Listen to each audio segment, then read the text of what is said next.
I am coming to you today with the book without a story. Let's read and find out why this book has no story.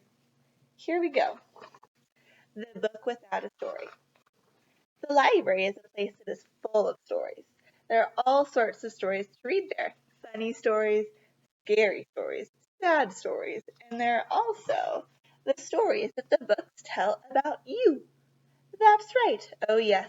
When the library closes and the last librarian has gone home to bed, when there is absolutely nobody about, all the books come out and talk to one another. My last reader read me on the bus, said Billy, the big book of birds. My last reader read me at lunch, said Susie, the space boy. There are splashes of soup on my pages. Yum! Sitting way up high on the highest shelf in the library, Dusty sighed sadly. They put me up here where I arrived, and so no one has ever read me. I don't even know what kind of book I am. There's a girl called Sophie who comes in here all the time. She'd love to read you, said Marta, the book of math puzzles. But how will she see me if I'm all the way up here, said Dusty. Leave that to me, said Paul, the pop-up book of Paris. The rest of the books made a book ladder so that Paul could climb up to Dusty's shelf. The next morning Sophie came into the library with her dad and her little brother Jake. As she was passing under Dusty's shelf, Paul opened his Eiffel Tower pages and popped Dusty off. Good luck, he said. Down Dusty tumbled until he landed on the floor right in front of Sophie. She picked Dusty up and she was just about to open him when she saw her friend Layla. So instead, Sophie put Dusty on a table and ran over to say hello. Bless my bookmark, said Billy. How can we help him? We can't, said Susie. No one must ever see us move. So the other books could only watch as Sophie's little brother Jake sat down at the table. But Jake's never read anything, said Marta. He just draws. He won't even notice poor Dusty is there. But then a gust of wind blew in through the open window. Dusty's pages whispered in the breeze, sending out a little cloud of dust. Achoo! Sneezed Jake, and then he looked over at Dusty, and there was a big picture of a dinosaur, just like the one he was drawing.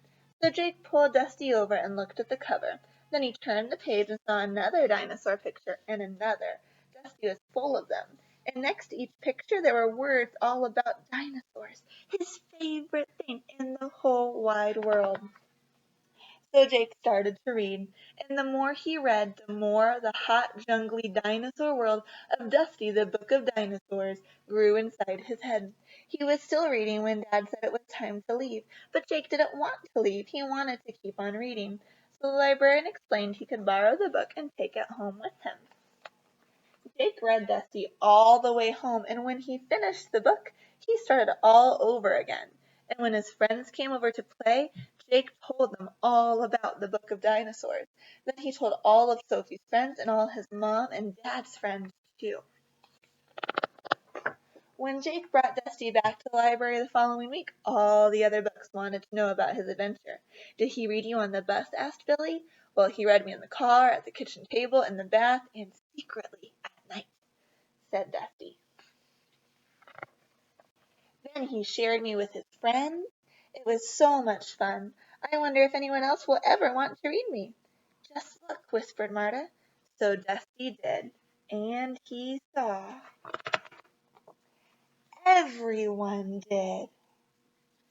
They made Dusty the book of the month, and all these kids are lined up to read him. And that's the end. I hope you have a good day. Bye.